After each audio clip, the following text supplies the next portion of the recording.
General Motors CEO Mary Barra fires 15 employees for pattern of incompetence and neglect that led to faulty ignitions as she announces fund for 13 victims' families.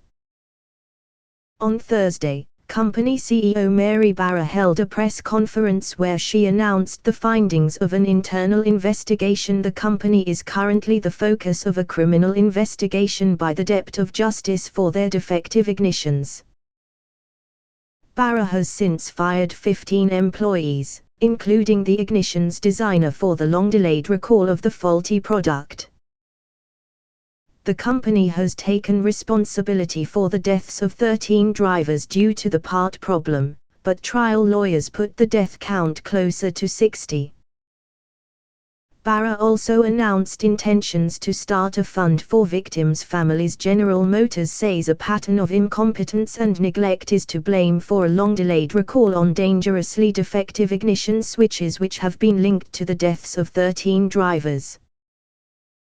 Company CEO Mary Barra released the results of a deeply troubling internal investigation on Thursday, which found that many employees who could have uncovered the problem didn't speak up. Barra has since fired 15 employees including the ignitions designer and has announced intentions to start a compensation fund for victims' families. The fund will be administered by compensation expert Kenneth Freiberg, who handled the victims' funds for September the 11th, the Boston Marathon bombing and BP oil spill. The fund will begin taking claims on August the 1st, but it's still unclear how much money will be involved. Barra said the company would do the right things for those who were harmed and everything in our power to make sure this never happens again. Barra called the investigation, which she ordered in March, brutally tough and deeply troubling. It took Graham more than a decade to report the deadly switch failures to regulators and the public, and to recall the cars. I hate sharing this with you just as much as you hate hearing it, Barra told employees in a town hall meeting at Graham's suburban Detroit Technical Center. But I want you to hear it. I want you to remember it.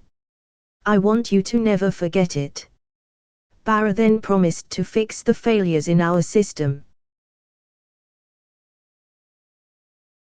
The crisis began in February, when Graham recalled 780,000 older model Chevrolet Cobalt and Pontiac G5 small cars because of defective ignition switches. Graham soon added the Saturn Ion and other small cars to the recall, which ballooned to 2.6 million cars worldwide. The switches in the cars can slip out of the run position and shut down the engine. That disables the power-assisted steering and brakes and can cause drivers to lose control. It also disables the airbags. Graham reiterated Thursday that it only links 13 deaths to the problem, but trial lawyers suing the company put the death toll closer to 60. Barra said attorney Anton Valukas interviewed 230 employees and reviewed 41 million documents to produce the report, which also makes recommendations to avoid future safety problems. The government was expected to release the report later Thursday. Barra said the report found that the company was operating in silos, and individuals who could have helped uncover the problem didn't speak up. Because of the actions of a few people, and the willingness of others in the company to condone bureaucratic processes that avoided accountability, we let these customers down, Barra said. She again apologized to the families of those who died. Last month, Graham paid a $35 million fine, the largest ever assessed by the National Highway Traffic Safety Administration, for failing to report the problem quickly to federal regulators.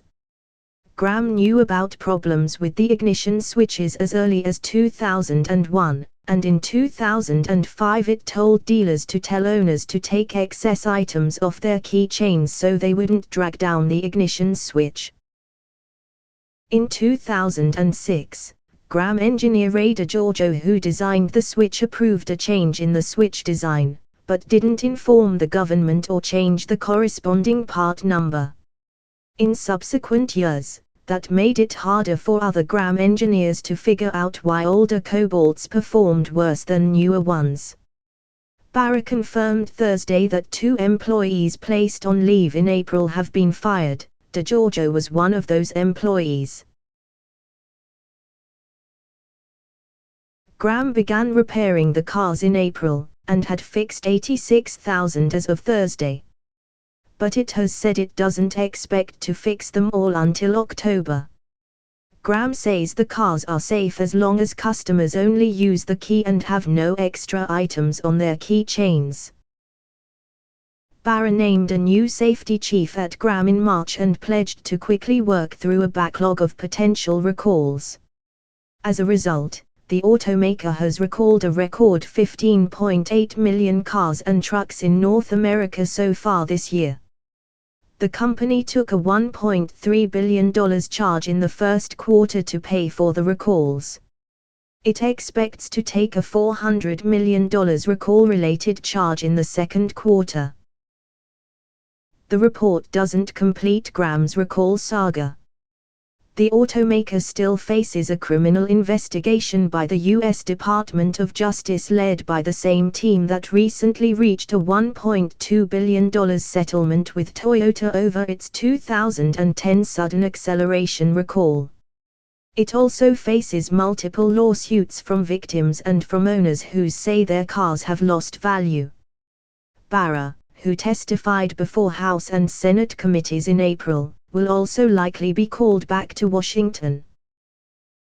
Senator Claire M.C. Caskill, Demo, chairman of the Senate Commerce, Science and Technology Committee's Consumer Protection Subcommittee, said she intends to hold a hearing on the delayed recalls later this summer. "I won't be letting Gram leadership, or federal regulators, escape accountability for these tragedies," she said in a statement. "The families of those affected deserve no less,"